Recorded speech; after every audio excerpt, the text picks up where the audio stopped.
തൊട്ടുകൂടായ്മയും തീണ്ടിക്കൂടായ്മയും ഉണ്ട് BJP-യോട്. അത് മതേതര കേരളത്തിന്റെ നിലപാടാണ്. അതുകൊണ്ടാണ് ഈ പാർലമെന്ററി രംഗത്തേക്ക് ഒന്നും കയറ്റിവിടാത്തത്. ഇപ്പൊ ഇവർ ഘോഷിക്കുന്ന സുരേഷ് ഗോപിയുടെ വിജയം പോലും ആത്മാർത്ഥമായി രാഷ്ട്രീയ വിജയമാണ് എന്ന് BJP സ്വയമേവ കരുതുന്നില്ല. രാജഗോപാലിന്റെ കാര്യത്തിലും അതുപോലെ തന്നെ നിരന്തര തോൽവിയുടെ അവസാനം ഉണ്ടാകുന്ന ഒരു സഹതാപം. അത് താങ്കൾക്ക് രാഷ്ട്രീയമായിട്ട് സത്യം പറഞ്ഞാൽ എനിക്ക് ഇങ്ങനെ വാക്കുകൾ ഞാൻ ഉപയോഗിക്കാറില്ല. പക്ഷെ താങ്കൾ പറഞ്ഞുകൊണ്ടിരിക്കുന്ന കാര്യങ്ങൾ വെച്ച് നോക്കുമ്പോൾ അത് പറയാൻ ഞാൻ പറയാൻ പോകുന്നതേ ഉള്ളൂ. അതാണ് പറഞ്ഞത്. ഇത് സാധാരണ ഞാൻ അങ്ങനെ പറയുന്നതല്ല. പക്ഷേ താങ്കൾ ഇത്രയും നേരം നടത്തിക്കൊണ്ടിരിക്കുന്ന പ്രകടനം വെച്ച് നോക്കുമ്പോൾ അത് പറയാതിരിക്കാൻ നിർവാഹമില്ല. താങ്കൾക്ക് വിവരമില്ലാത്തത് കൊണ്ടാണെന്ന് മാത്രമേ എനിക്ക് ആ വിഷയത്തിൽ പറയാനുള്ളൂ.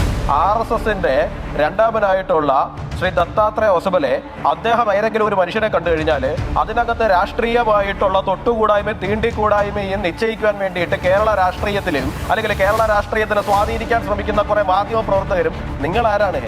അതിനെയാണ് അവിടെ ചോദ്യം ചെയ്തത്. അവിടെ ചോദ്യം ചെയ്ത് കഴിഞ്ഞാൽ ഉടനെ അത് പിണറായി വിജയന് അല്ലെങ്കിൽ CPM-നെ പ്രതിരോധിക്കാനെന്നാവും. ഞങ്ങൾ എന്തിനാ അവരെയൊക്കെ പ്രതിരോധിക്കാൻ വേണ്ടി പോകുന്നത്? ഞങ്ങൾക്ക് ഇഷ്ടമുള്ള ആൾക്കാർ പോകും, കാണും. അത് ചോദിക്കാൻ നിങ്ങളാരാ? നിങ്ങൾ ഇവിടെ ആരെങ്കിലും ഏൽപ്പിച്ചിട്ടുണ്ടോ? ഇതാണ് പരമമായ വിവരദോഷത്തരം. ഇപ്പൊ യുവരാജ് പറയുന്നതാണ് പരമമായ വിവരദോഷത്തരം. നിങ്ങൾ ഇത്രയും നേരം നടത്തിയ വെർബൽ ഡയറി ഞാൻ മിണ്ടാതെ കേട്ടോണ്ടിരുന്നതാണ്. ഞാൻ പറയുന്നത് കേട്ടതിന് ശേഷം നമുക്ക് സംസാരിക്കാം. നിങ്ങൾ ഇവിടെ കുറച്ചു നേരത്തെ പറഞ്ഞല്ലോ എന്താണ് ആ രാഷ്ട്രീയ കേരളത്തിൽ BJP-ക്ക് തൊട്ടുകൂടായ്മ ഉണ്ട്, വെച്ചിട്ടുണ്ട്. തന്റെ വീട്ടിൽ നിന്നാണോ കൊണ്ടുവച്ചത്? മര്യാദയ്ക്ക് സംസാരിക്കണം. പറഞ്ഞില്ലാന്ന് വേണ്ട. നിങ്ങളാണോ തീരുമാനിക്കുന്നത് ഇവിടെ രാഷ്ട്രീയ തൊട്ടുകൂടായ്മ ഉണ്ടാവണോ വേണ്ടോ എന്നുള്ള കാര്യം? പാർലമെന്റിലേക്കും ഈ പറയുന്ന നിയമസഭയിലേക്കും കയറ്റിയിട്ടില്ല. കയറ്റിയത് ഈ പറയുന്ന നിരന്തര പരാജയങ്ങളുടെ ഈ പറയുന്ന സഹതാപ തരംഗം കൊണ്ടാണ്. അല്ലല്ല, ആ രൂപത്തിൽ വർത്താനം പറയരുതേ. മിണ്ടാതിരിക്കുന്നൊന്നും ഇങ്ങോട്ട് എഴുന്നള്ളിക്കണ്ട.